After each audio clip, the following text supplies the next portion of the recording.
Hello again. You may have wondered where I've been in the last few weeks. Well, it's summer holiday time down here in New Zealand, so I've been away, relaxing in a bit of sunshine we managed to find down at Queenstown on South Island, New Zealand. So I'm back now and I'm taking up the reins again for the new year. And this is a sermon for the 29th of January 2023. That will be the fourth in Ordinary, Year A. The readings are Micah 6, 1 to 8, and Matthew 5, 1 to 12, the Beatitudes. The word beatitude comes from the Latin word for blessing. And of course, as we know, these phrases all begin with blessed are the, blessed are those, etc. The Beatitudes form part of a summary of Jesus' teaching. Jesus' teaching has been gathered together to form an instruction manual of how to live the Christian life. Perhaps it has been compiled for catechumens, in other words, those preparing for baptism. We're not quite sure. Matthew calls it the Sermon on the Mount, and it forms one of 5 blocks of teaching found in Matthew's Gospel. It's as if he is intentionally writing 5 new books for holy living to replace the 5 books of Moses, the Torah. But again, we can't be absolutely sure. So let's examine some of the details. Blessed are the poor in spirit, for theirs is the kingdom of heaven.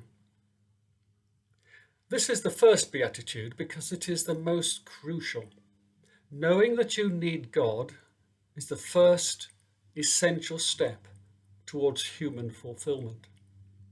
Miss this first vital step, and however good your life, you are missing the crucial heart of human existence, to live in loving fellowship with God.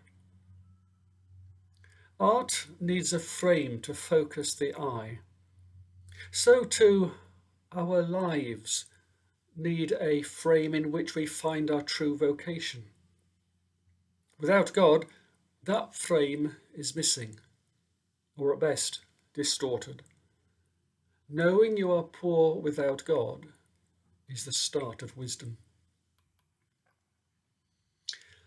Blessed are those who mourn, for they shall be comforted. This is an odd place to talk about mourning, surely, so high up in the list. But mourning is the price of love. As Tennyson once wrote, better to have loved and lost than never to have loved at all. As toddlers, we suffer separation anxiety in the same way as a pet dog. We cry when we are parted from our mother and carers. It is a price we pay for love. It is the lesson we all have to learn. Love hurts. But to try to avoid the pain of loving is the way to madness. We are designed for living in relationships with other human beings, in marriages, families, tribes, and peoples. Learning to live with others entails learning to accept the cost that the breaking of relationships will sometimes exact. Mourning is the price of caring about your own shortcomings and about the suffering and shortcomings of others, about the difficulties of your own life and the difficulties faced by others. Blessed are the meek, for they will inherit the earth. Taking what you want in this life is so often the pattern of what we see. It can look deceptively easy and rewarding to walk over other people to get what you want. Jesus teaches us that you may gain the whole world, but if you lose your soul, you have nothing. Travelling through life in peace, open to others, willing to work for others as well as oneself, approaching the world with gentleness. That is the way to have more of what is truly fulfilling. not less.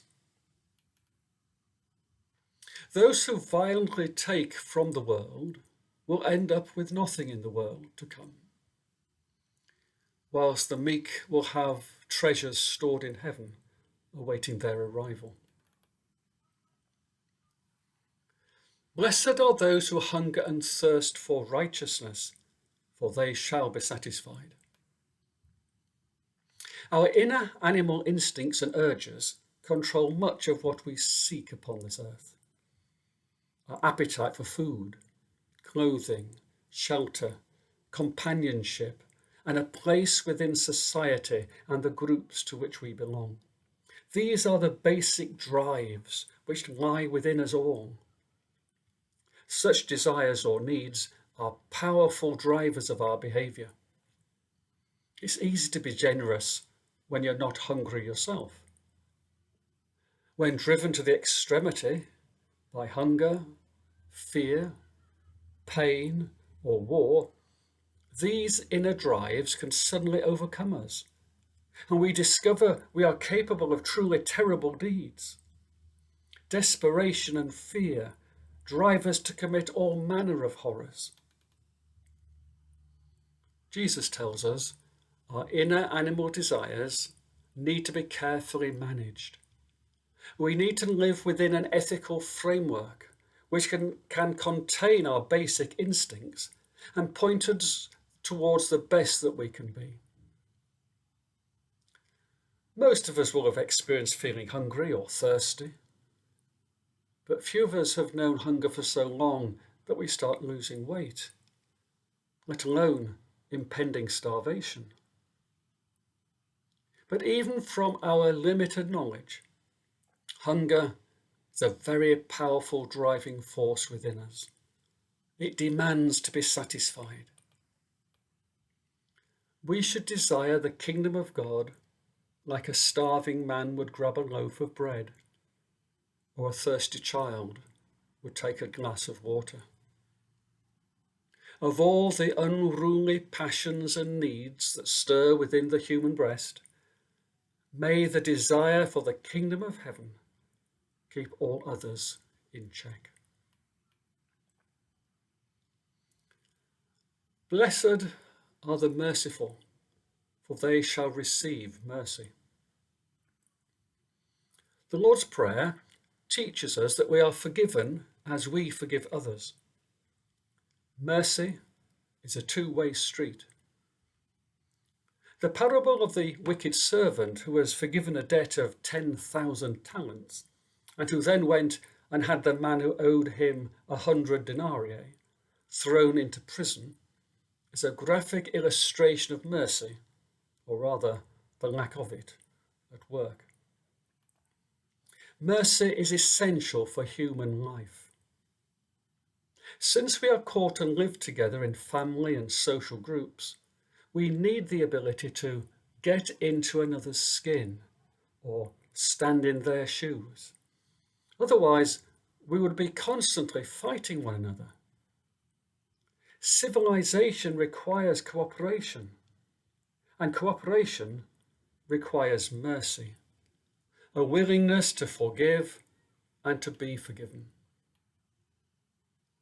Wesley believed that the gift of human conscience, at its most basic level of treating others as you would wish to be treated yourself, is a gift of prevenient grace.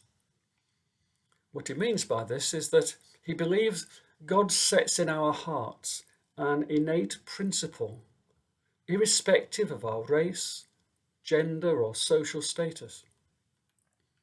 Conscience predetermines us towards the cooperation that we need to survive as a species. But conscience can be overridden. That is what we mean by saying we have freedom of choice. Cruelty, vindictiveness, resentfulness, avarice may win the odd battle in everyone's life, but they should never win the war. So let us choose mercy. Blessed are the pure in heart, for they shall see God. I believe it's only the pure in heart that see anything. People who are filled with prejudice, bitterness, or envy don't see anything right, and certainly don't see God very clearly. Perpetual victimhood also blinds people to the positive in life, and it's unfortunate to see how victimhood is so popular nowadays, and we can think of plenty of examples. Blessed are the peacemakers, for they will be called children of God. We have plenty of peace lovers in this world, but not enough peacemakers. Being a peace lover or pacifist can be a very self-centered thing. I know it doesn't sound logical, but it can be. Because perhaps you just want a quiet life, and you're not too keen to have it disturbed by others and the needs and sufferings of others. Peace lovers may simply stand by and just watch other people being attacked. Peacemakers, however, are willing to risk their own peace by trying to diffuse other people's arguments and strains. Being a peacemaker is a dangerous occupation. You get caught in the crossfire. It's much easier to be a peace lover. Nations are wrestling with this very question right now, especially Olaf Scholz in Germany. For very obvious reasons, Germany has been, since 1945, committed to being a peace lover. Can the German government now step up in support of Ukraine and be a peacemaker? And being a peacemaker, does that involve sending Leopard 2 tanks? How counterintuitive is that? To say, be a peacemaker, join the peacemakers, send your Leopard tanks.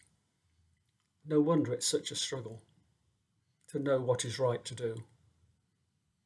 But peacemaker calls for great courage. Many Methodists were pacifists during World War II, especially here in New Zealand. But I would not have been among them, which will not surprise you to hear, those of you that know that I was once a padre in the Royal Air Force. But it is clearly a huge ethical dilemma to know what is right. I can see that. Blessed are those who are persecuted, insulted, and falsely accused for Jesus' sake, for theirs is the kingdom of heaven. This beatitude rounds off the list as a warning to those followers of Christ who are willing to give it a go and live by these principles so far as they can. It is a warning that the world does not live according to these principles, and if they try to live in an alternative way, they are likely to be badly bruised from time to time. To live according to these principles is very difficult. Sometimes because the choice is simply so hard. Sometimes because it appears to cost so much, because you refuse to grab all you can, while others do so. Sometimes because it is not even clear which is the right choice to make, as with the dilemma between the peace-loving and the peacemaking. The Beatitudes end with the reassurance that any suffering undertaken for the sake of living the Jesus way will be rewarded. This may sound like a thing of the past, suffering for Jesus, but that's only until you recall the fact that more people have died for their Christian faith in the 20th century than in any previous century.